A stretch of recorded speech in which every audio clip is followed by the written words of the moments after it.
जय हिंद साथियों, नमस्कार। आप सभी का स्वागत है आरएस अकेडमी में। तो दोस्तों, हम लोग इस वीडियो में रस पढ़ने वाले हैं और रस मैं आप लोगों को बहुत ही शानदार तरीके से पढ़ाने वाला हूं। इस तरह का रस जो है आपको YouTube पर कहीं नहीं मिलेगा, जिस तरह से मैं आप सभी को जो है रस पढ़ाने वाला हूं। आप कोई भी एग्जाम अगर दे रहे हो और उसमें यदि रस पूछता है तो इससे बाहर कुछ नहीं पूछ सकता, ये मैं पूरी गारंटी देता हूं। यदि आप ये रस जो मैं आप लोगों को पढ़ाने वाला हूं यदि पूरा आप पढ़ते हैं तो इससे बाहर कुछ नहीं आपसे पूछने वाला है। जितना भी पूछेगा इसी में से पूछेगा, क्योंकि मैं आप सभी लोगों को बिल्कुल एक एक पॉइंट जो है लिखाने वाला हूं जो एग्जाम में पूछा जाता है। तो आप सभी लोग जो है रस पढ़ने के लिए तैयार हो जाइए, कॉपी पेन लेकर के, और रस चैप्टर का नाम डाल लीजिए।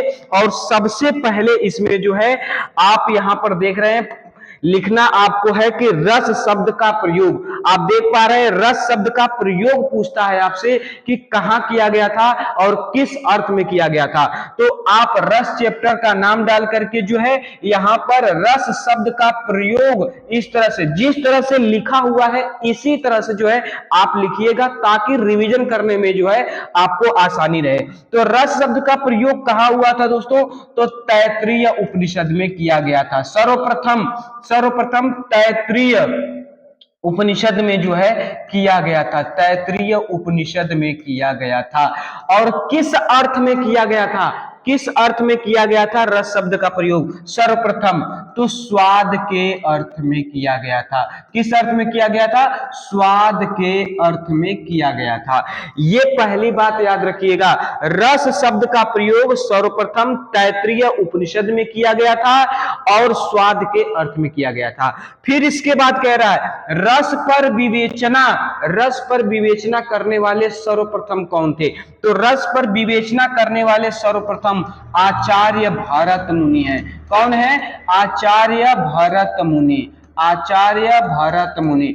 और इन्होंने किस अर्थ में किया था रस पर विवेचना? तो इन्होंने जो है आनंद के अर्थ में किया था। किस अर्थ में किया था? आनंद के अर्थ में किया था। ये सब प्रश्न जो है दोस्तों एग्जाम में पूछे जाते हैं कि रस पर विवेचना करने वाले प्रथम आचार्य कौन थे? तो भरत मुनि। रस का सर्वप्रथम प्रयोग किस उपनिषद में किया गया था? तैत्तिरीय उपनिषद में किया गया था। कहां किया गया था? तैत्तिरीय उपनिषद में किया गया था। किस अर्थ में किया गया था? स्वाद के अर्थ में किया गया था। भरत मुनि ने रस पर विवेचना किस अर्थ में किया है? आनंद के अर्थ में किया है। सभी तरह से जो है प्रश्न घुमा करके पूछता रहता है रस से। दूसरा शब्द क्या है? दूसरा यहां पर पॉइंट क्या है? रस का संबंध पूछा है। रस का संबंध किस धातु से है? तो यहां पर लिखिएगा श्री धातु से है। किस धातु से है? रस का संबंध श्री धातु से है। यह प्रश्न एग्जाम में पूछा गया है यूपी पुलिस कांस्टेबल 2019 के एग्जाम में। रस शब्द का संबंध किस धातु से है पूछा गया है। तो यहां पर याद रखिएगा श्री धातु से है। यहां पर फिर अगला कह रहा है रस के जन्मदाता कौन है? रस के जन्मदाता। तो रस के जन्मदाता जब सर्वप्रथम विवेचना करने वाले आचार्य भरत मुनि हैं तो जन्मदाता भी वही रहेंगे। तो जन्मदाता कौन हो जाएंगे? आचार्य भरत मुनि। कौन हो जाएंगे? आचार्य भरत मुनि। भरत मुनि, आचार्य भरत मुनि रस के जन्मदाता हैं। ये पूछा जाता है एग्जाम में। इसके बाद रस पर ग्रंथ पूछ रहा है। रस पर ग्रंथ का नाम बताइए। तो रस पर ग्रंथ का नाम है नाट्य शास्त्र। क्या है? नाट्य शास्त्र। ये रस पर लिखा गया पहला ग्रंथ है। किसके द्वारा लिखा गया नाट्य शास्त्र है?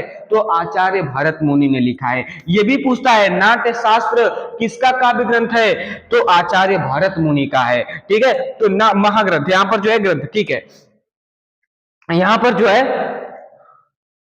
आचार्य भरत मुनि। ठीक है, आचार्य भरत मुनि द्वारा जो है नाट्य शास्त्र लिखा गया है। आचार्य भरत मुनि। ठीक है, आचार्य भरत मुनि। इसके बाद रस सूत्र। रस सूत्र पूछ रहा है कि रस सूत्र का नाम क्या है, या पूछ देता है कि रस सूत्र का नाम किसने दिया है? तो आचार्य भरत मुनि ने दिया है। तो रस सूत्र है क्या? तो यहां पर आप लिख लीजिए विभावानुभाव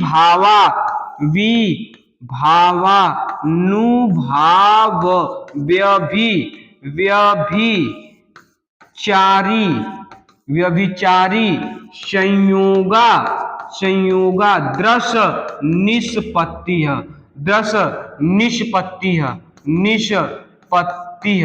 निष्पत्ति। इतना बड़ा शब्द में जो है दोस्तों रस सूत्र लिखा गया है। विभावा अनुभाव व्यभिचारी संयोगा द्रस निष्पत्ति। ये जो है रस सूत्र है जो आपको इतना बड़ा शब्द दिख रहा है। इसका मतलब है कि विभाव अनुभाव व्यभिचारी तथा व्यभिचारी के संयोग से जो है रस की निष्पत्ति होती है अर्थात उत्पत्ति होती है। ठीक है, और इन्होंने रस सूत्र दिया किसने है? तो आचार्य भरत मुनि। किसने दिया है? आचार्य भरत मुनि ने दिया है। ये बात याद रखिएगा, ये भी एग्जाम में पूछा जा चुका है। जितना मैं लिखा रहा हूं सब एग्जाम में पूछा गया है। तो रस सूत्र क्या हो जाएगा? विभावा अनुभाव व्यभिचारी संयोगा द्रस निष्पत्ति है, आचार्य भरत मुनि द्वारा। इसके बाद क्या पूछा है? चलिए आगे देखते हैं। अगला पूछा है रस के तत्व, रस के तत्व या अवयव या अंग। रस के तत्व कह करके पूछ लेता है, या अंग करके पूछ लेता है, या अवयव। तीनों का मतलब एक ही है। तत्व कहे, अवयव कहे या अंग कहे, तीनों का मतलब जो है एक ही है। तो रस के कितने तत्व होते हैं, कितने अंग हैं रस के? तो यहां पर जो है मैं आप सभी लोगों को बता दूं कि रस के कुल 4 अंग हैं। कितने अंग हैं? 4 अंग हैं। पहला क्या है? तो पहला आपका है अस्थाई भाव। पहला क्या है? अस्थाई भाव रस का पहला अंग है। फिर इसके बाद दूसरा क्या है? तो विभाव है। दूसरा क्या है? विभाव है। तीसरा अंग क्या है? तो तीसरा अंग अनुभाव है। तीसरा अंग अनुभाव है। और चौथा आपका क्या है? तो संचारी भाव है। चौथा भाव क्या है? संचारी। संचारी या क्षणिक या क्षणिक या व्यभिचारी, व्यभिचारी भाव भी कहते हैं। इसका नाम जो है 3 तरह से नाम है। संचारी कहे, क्षणिक कहे या व्यभिचारी कहे, तीनों का मतलब एक ही है। ठीक है, अब यहां पर यहीं पर एक पॉइंट और लिख लीजिए इनके बारे में। यदि मैं आप लोगों से पूछूं कि अस्थाई भावों की संख्या कितनी है, तो अस्थाई भावों की संख्या 9 है। विभाव के कितने प्रकार हैं? मतलब विभाव की कितनी संख्या है? 2। विभाव के कितने प्रकार हैं? 2 प्रकार है। अनुभाव के कितने प्रकार हैं? तो इसके 4 प्रकार हैं, मतलब इनकी संख्या 4 है। संचारी या क्षणिक या व्यभिचारी, इसके कितने प्रकार हैं? तो इसके आपके जो है 33। इनकी कितनी संख्या है? 33 है। तो यहां पर जो है 33 लिख लीजिए कि संचारी भावों की संख्या 33 है। ठीक है, अब जो है सबसे महत्वपूर्ण यहां पर जो है लिखा है 8 रसों की चर्चा। बहुत बार एग्जाम में पूछा गया है कि 8 रसों की चर्चा किसने की है? तो 8 रसों की चर्चा आचार्य भरत मुनि ने की है। किसने की है? आचार्य भरत मुनि। किसने? आचार्य भरत मुनि ने जो है 8 रसों की चर्चा की है। तो यदि आपसे एग्जाम में पूछ दे कि 8 रसों की चर्चा किसने की है और ऑप्शन दे दे, तो आप क्या लगाएंगे? आचार्य भरत मुनि। ठीक है, इसके बाद अगर 8 रसों की चर्चा भरत मुनि किए हैं तो 9वां रस क्या है? 9वां रस कौन सा है? तो 9वां रस होता है आपका शांत रस। तो शांत रस अर्थात 9वां रस की चर्चा किसने किया है? 9वें रस की चर्चा किसने किया है? तो आचार्य उद्भट। कौन है? आचार्य उद्भट। आचार्य उद्भट। ठीक है, आचार्य उद्भट। इसके बाद 10वां रस, आप लोगों को पता होगा कि हम लोग कुल 11 रस पढ़ते हैं, जबकि भरत मुनि ने 8 ही रसों की चर्चा की है। तो 9वां रस क्या है? शांत रस। तो इसकी चर्चा किसने की है? आचार्य उद्भट ने। 10वां रस क्या है? तो 10वां रस आपका जो है वात्सल्य रस है। कौन सा रस है? वात्सल्य रस है। वात्सल्य रस। 10वां रस वात्सल्य रस।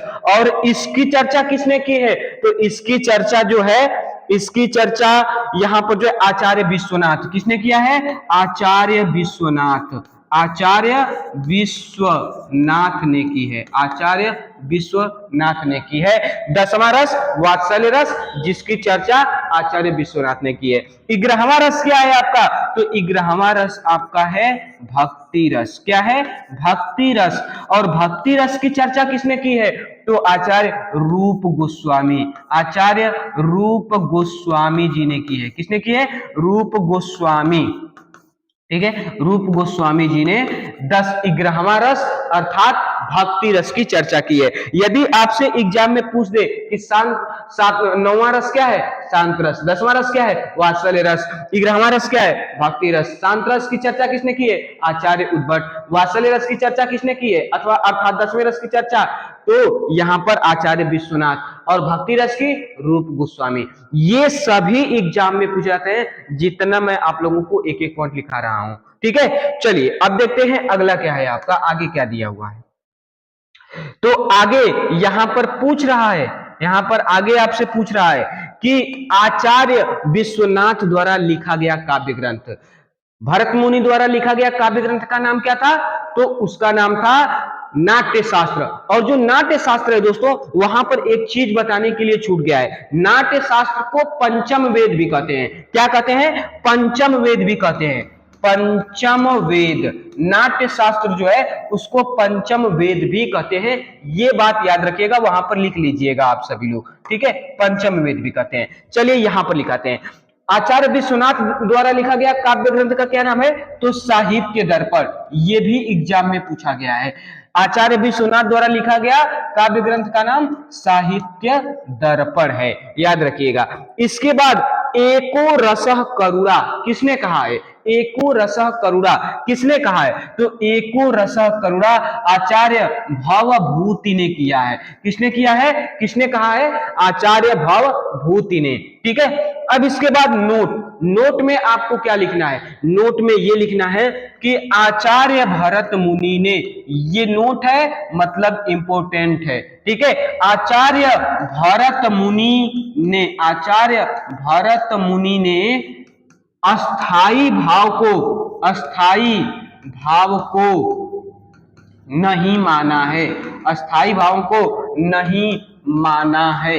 ठीक है, ये पॉइंट याद रखिएगा, आचार्य भरत मुनि ने अस्थाई भावों को नहीं माना है। ठीक है, ये पूछता है एग्जाम में कि निम्नलिखित में से अस्थाई भाव को किसने नहीं माना है। आपको विकल्प देगा आचार्य भरत मुनि, आचार्य उद्भट, आचार्य विश्वनाथ, रूप गोस्वामी, इस तरह से कई ऑप्शन देगा 4 को, और फिर उसके बाद पूछ देगा कि अस्थाई भाव को किसने नहीं माना है। तो आप क्या जवाब देंगे? आचार्य भरत मुनि ने अस्थाई भावों को नहीं माना है। ठीक है, अब इसके बाद जो हम लोगों का पीछे यहां पर था, यहां पर जो हम लोगों का पीछे ये जो दिया हुआ था, कहां गया? एक मिनट, हाँ, यहां पर जो हम लोग लिखे थे, यहां पर रस के तत्व या अवयव या अंग, जिसमें हम लोग लिखे थे अस्थाई भाव। अस्थाई भावों की संख्या कितना लिखा था? 9। विभाव की संख्या कितना लिखा था? 2। अनुभाव की संख्या 4। संचारी भावों की संख्या 33। तो हम लोग सबसे पहले अस्थाई भाव पढ़ते हैं कि अस्थाई भाव क्या होता है। तो आप सभी लोग जो है ये अस्थाई भाव आप सभी लोग हेडिंग डाल लीजिए, और हेडिंग डालने के बाद आप यहां पर इसकी परिभाषा लिख लीजिए कि अस्थाई भाव होता क्या है। तो अस्थाई भाव वह भाव है जो व्यक्ति के मन में हर समय विद्यमान रहता है और उसे अस्थाई भाव कहा जाता है, तथा अस्थाई भाव को प्रधान भाव भी कहा जाता है। अस्थाई भाव को प्रधान भाव भी कहा जाता है, ये बात याद रखिएगा। अस्थाई भाव को प्रधान भाव भी कहा जाता है। ठीक है, और ये व्यक्ति के मन में हर समय विद्यमान रहता है, उसे ही अस्थाई भाव कहते हैं। और यहाँ पर अस्थाई भावों की संख्या लिखा हुआ है, और पीछे भी मैंने बताया कि अस्थाई भावों की कुल संख्या 9 है। ठीक है, तो अब इसके बाद आप सभी लोग यहाँ पर एक तरफ रस लिखेंगे और एक तरफ जो है अस्थाई भाव लिखेंगे। एक तरफ रस लिखिए, ये परिभाषा आप सभी लोग जो है वीडियो रोक करके लिख लीजिएगा। अब इसके बाद आप रस यहां पर डालिए और एक तरफ अस्थाई भाव डालिए। ठीक है, और अस्थाई रस में लिखिए सबसे पहले श्रृंगार रस, और श्रृंगार रस का अस्थाई भाव क्या होता है? रति होता है। क्या होता है? रति होता है। करुण रस का अस्थाई भाव क्या होता है? तो करुण रस का अस्थाई भाव शोक होता है। क्या होता है? शोक होता है। ठीक है, तो शोक यहां पर आप सभी लोग लिख लीजिए। इसके बाद रौद्र रस, रौद्र रस का अस्थाई भाव क्या होता है? तो रौद्र रस का अस्थाई भाव क्रोध होता है। क्या होता है? क्रोध होता है।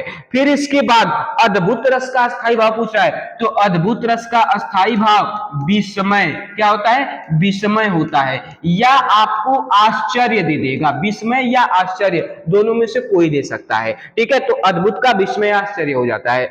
भयानक रस का अस्थाई भाव क्या होगा, तो भयानक का अस्थाई भाव होगा भय। क्या होगा, भय होगा अस्थाई भाव। वीर रस का अस्थाई भाव क्या होगा, तो वीर रस का अस्थाई भाव होगा उत्साह। क्या होगा, उत्साह होगा। विभत्स रस का अस्थाई भाव क्या होगा, तो विभत्स रस का अस्थाई भाव जुगुप्सा होगा। जुगुप्सा, जुगुप्सा का मतलब क्या होता है, घृणा होता है। जुगुप्सा का मतलब क्या होता है, घृणा, ठीक है। तो जुगुप्सा अक्सर देता है, घृणा बहुत कम देता है, कहीं कहीं घृणा भी दे देता है। तो यहां पर जुगुप्सा और घृणा दोनों याद रखिएगा, ठीक है। अब इसके बाद दिया है हास्य रस। चलिए इसे हटाते हैं, इसे हटाते हैं और आगे देखते हैं अगला कौन सा हमारा रस है। तो हास्य रस है, शांत रस है, और फिर भक्ति रस, और फिर इसके बाद वात्सल्य रस दिया हुआ है, ठीक है। तो यहां पर हास्य रस का अस्थाई भाव क्या लिखेंगे, हास्य रस का अस्थाई भाव हास्य लिखिएगा। शांत रस का अस्थाई भाव क्या लिखेंगे, तो शांत रस का अस्थाई भाव निर्वेद लिखिएगा। लेकिन यहां पर मैं आप लोगों को एक चीज बताऊं, शांत रस का अस्थाई भाव निर्वेद अक्सर पूछता है, लेकिन जब निर्वेद न हो ऑप्शन में तब क्या दे सकता है, तो निर्वेद की जगह पर जो है वितराग दे देता है। क्या दे देता है, वितराग या वैराग्य या सम। मतलब कि इन चारों में से शांत रस का अस्थाई भाव कोई भी दे सकता है, लेकिन अक्सर निर्वेद ही देता है। तो निर्वेद को याद रखिएगा, बकिया इन तीनों को भी याद कर लीजिएगा, ठीक है, ताकि निर्वेद ऑप्शन में ना रहे, वितराग रहे। तो वितराग आपको पता रहे कि शांत रस का ही अस्थाई भाव है, ठीक है। वैराग्य भी उसी का है, सम भी उसी का ही है, ठीक है। चलिए भक्ति रस का क्या हो जाता है अस्थाई भाव, तो भक्ति रस का होता है देवरति। श्रृंगार रस का रति, भक्ति रस का देवरति, मतलब देवों के प्रति जो है प्रेम, देवों के प्रति प्रेम, ठीक है, देवरति। और क्या होता है, अनुराग, और क्या होता है, अनुराग होता है, ठीक है, अनुराग। फिर इसके बाद क्या होता है, इसके बाद होता है आपका भगवत विषयक रति। क्या होता है, भगवत विषयक रति, भगवत विषयक रति होता है, ठीक है। वात्सल्य रस, वात्सल्य रस का क्या होता है अस्थाई भाव, तो वात्सल्य रस का अस्थाई भाव होता है वत्सल। क्या होता है, वत्सल होता है, या स्नेह होता है। क्या होता है, स्नेह। तो वात्सल्य रस का अस्थाई भाव वत्सल या स्नेह होता है। तो अस्थाई भाव हम लोग जान चुके, अब इसके बाद हम लोग जानेंगे विभाव। विभाव क्या होता है, ठीक है। तो चलिए ये सभी चीजें आप लोग लिख लीजिएगा। अब इसके बाद आप सभी लोग अगली हेडिंग डालेंगे विभाव। विभाव क्या होता है, तो विभाव जो है आप सभी लोग हेडिंग डाल लीजिए यहां पर, और इसके बारे में लिख लीजिए कि विभाव शब्द दो शब्दों से मिलकर बना है। वी प्लस भावना, जिसका अर्थ होता है पूर्ण भावना, जिसका अर्थ होता है पूर्ण भावना। तो विभावना, विभाव का अर्थ क्या होता है, पूर्ण भावना, ठीक है। अर्थात व्यक्ति के मन में जो विशेष भावना उत्पन्न होती है उसे ही क्या कहते हैं, विभाव कहते हैं। विभाव किसे कहते हैं, तो विभाव का अर्थ होता है पूर्ण भावना, अर्थात व्यक्ति के मन में जो विशेष भावना उत्पन्न होती है उसे ही विभाव कहते हैं। इसके बाद विभाव के प्रकार, शुरू में ही मैंने आप लोगों को बता दिया कि विभाव के कितने प्रकार होते हैं, दो प्रकार। पहला प्रकार क्या है, आलंबन। आलंबन का अर्थ क्या होता है दोस्तों, तो आलंबन का अर्थ होता है सहारा। क्या होता है, सहारा होता है, ठीक है। आलंबन का अर्थ होता है सहारा, आलंबन विभाव। और इसके बाद दूसरा प्रकार क्या है, उद्दीपन विभाव। तो यहां पर मैं आप लोगों को बता दूं, यहां पर आप देख पा रहे हैं कि विभाव के दो प्रकार कौन है, आलंबन और उद्दीपन। आलंबन के भी दो प्रकार होते हैं, आश्रयालंबन, विषयालंबन। उद्दीपन के भी दो प्रकार होते हैं, बाह्य उद्दीपन, आंतरिक उद्दीपन। सभी के बारे में आप सभी लोगों को डिटेल से बताने वाला हूं, क्या होता है और उनकी परिभाषा क्या है, और कैसे पहचानते हैं कि कहां आश्रयालंबन है, कहां कौन विषयालंबन है, कहां आलंबन है, कहां उद्दीपन है, ठीक है। सभी चीजें मैं आप सभी लोगों को बताने वाला हूं। तो आलंबन, आलंबन के कितने प्रकार होते हैं, तो दो प्रकार। तो इसमें आप सभी लोग जो है आलंबन का दो प्रकार इस तरह से बना करके इसमें नोट लिख लीजिएगा, इसमें नोट लिख लीजिएगा कि आश्रयालंबन, ये दो प्रकार कौन है, तो दो प्रकार आप ऐसे करके लिख लीजिएगा, आश्रयालंबन आश्रयालंबन, आश्रयालंबन, और दूसरा लिख लीजिएगा विषयालंबन, विषयालंबन।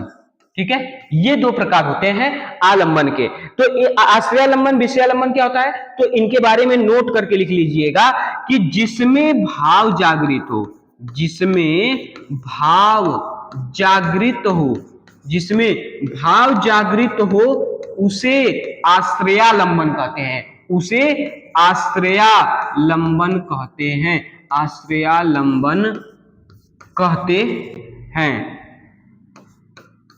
आश्रयालंबन कहते हैं। तथा जिसके कारण भाव जागृत हो, जिसके कारण भाव जागृत हो, जिसके कारण भाव जागृत हो उसे विषयालंबन कहते हैं, उसे विषयालंबन कहते हैं, विषयालंबन कहते हैं। ठीक है, विषयालंबन कहते हैं, लिख लीजिए। ठीक है, आलंबन कितने प्रकार, विभाव कितने प्रकार का, दो प्रकार का, आलंबन और उद्दीपन। आलंबन कितने प्रकार का, दो प्रकार का, आश्रयालंबन, विषयालंबन। आश्रयालंबन क्या होता है, जिसमें भाव जागृत होता है। विषयालंबन क्या होता है, जिसके कारण भाव जागृत होता है। ठीक है, आलंबन का अर्थ क्या होता है, सहारा। तो आलंबन समझ में आ गया। ये सभी चीजें मैं आप लोगों को एग्जाम्पल के माध्यम से समझाऊंगा। पहले मैं आप सभी लोगों को बता दूं कि आलंबन और उद्दीपन होता क्या है। ठीक है, तो आलंबन मैंने बता दिया, अब इसके बाद उद्दीपन के बारे में जानते हैं। तो उद्दीपन यहां पर जो है आप सभी लोग हेडिंग डाल लीजिए, उद्दीपन, उद्दीपन हेडिंग डाल लीजिए, और उद्दीपन के बारे में लिख लीजिए कि उद्दीपन शब्द उद्दीप्त से बना है। किससे बना है, उद्दीप्त से बना है, जिसका अर्थ होता है तेज कर देना या बढ़ाना। उद्दीप्त मतलब तेज करना या बढ़ाना, अर्थात आश्रय के मन में उत्पन्न रस को बढ़ाने वाले जो तत्व होते हैं वही क्या कहलाते हैं, उद्दीपन कहलाते हैं। क्या कहलाते हैं, उद्दीपन विभाव कहलाते हैं। और उद्दीपन विभाव जो होता है ये भी आपका दो प्रकार का होता है। उद्दीपन विभाव भी आपका दो प्रकार का होता है। पहला कौन है, तो बाह्य उद्दीपन। पहला कौन है, बाह्य उद्दीपन, बाह्य उद्दीपन। ठीक है, दूसरा कौन है, तो आंतरिक उद्दीपन। दूसरा कौन है, आंतरिक उद्दीपन। यहां पर नहीं लिखते हैं, यहां पर लिख देते हैं। दूसरा कौन है, आंतरिक, आंतरिक उद्दीपन।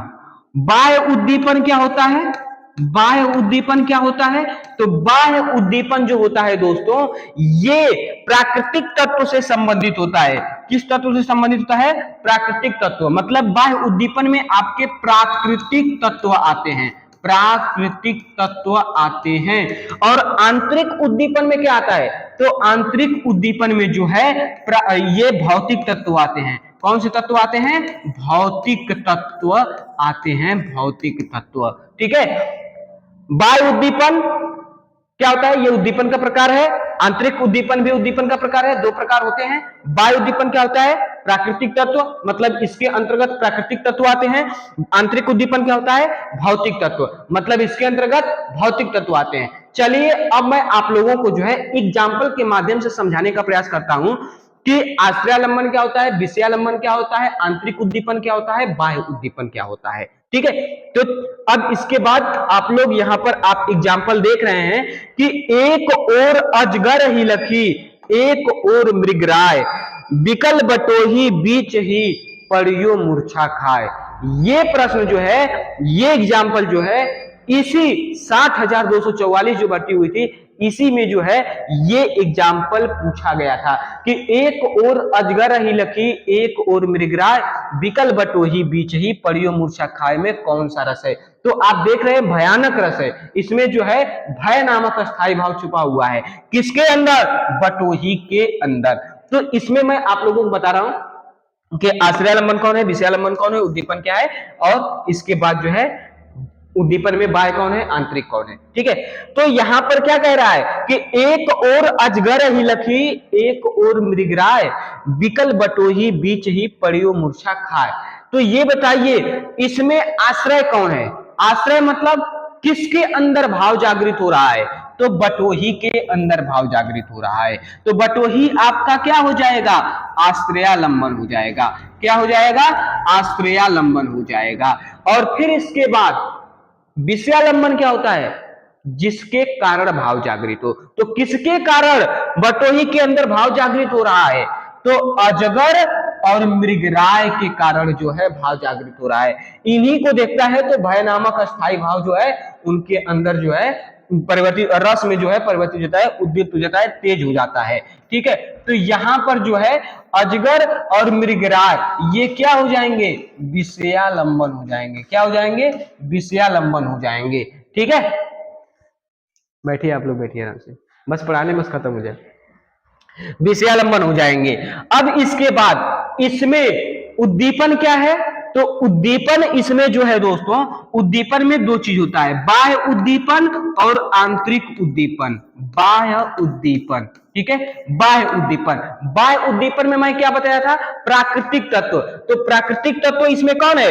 बटोही जो है जंगल में जब जा रहा था, मतलब ये कहानी है कि एक और अजगर ही लखी, एक और मृगराय, बिकल बटोही बीच ही पड़ियो मूर्छा खाए। मतलब जो बटोही है कहीं जा रहा था जंगल के रास्ते से, तो वहां का जो वातावरण क्या था, जो पर्यावरण वहां का था, पूरा जंगली एरिया, वो जंगल स्थान जो है वो क्या है? प्राकृतिक तत्व के रूप में, मतलब प्राकृतिक तत्व के रूप में आएगा। बाह्य उद्दीपन का वो कार्य कर रहा है। आप भी जैसे सोचिए, अगर आप किसी जंगल में अकेले सुनसान जंगल में जा रहे हैं तो धीरे धीरे जंगल के वजह से जो है बाह्य उद्दीपन, प्राकृतिक तत्व जो है आपके अंदर भय नामक जो है उत्पन्न करने लगेंगे धीरे धीरे। लेकिन जैसे ही आप बाह्य उद्दीपन से धीरे धीरे भय तो हो ही रहे थे, लेकिन जो है जैसे ही आपको कोई अजगर या मृगराय दिख जाए उसी जंगल में आपको कोई मृगराय या अजगर दिख जाए, मतलब कि अजगर वहां पर क्या हो जाएगा? आंतरिक तत्व हो जाएगा। क्या हो जाएगा? आंतरिक तत्व। मृगराय क्या हो जाएगा? आंतरिक तत्व। मतलब कि जो अजगर है उसकी लंबी लंबी जीवा, ये क्या आएगा? आंतरिक तत्वों में आएगा। आंतरिक मतलब आंतरिक उद्दीपन, अर्थात भौतिक तत्व। भौतिक तत्व में क्या आएंगे? अजगर आएंगे। मतलब अजगर की क्या हो जाएगी? लंबी लंबी जीवा। अजगर की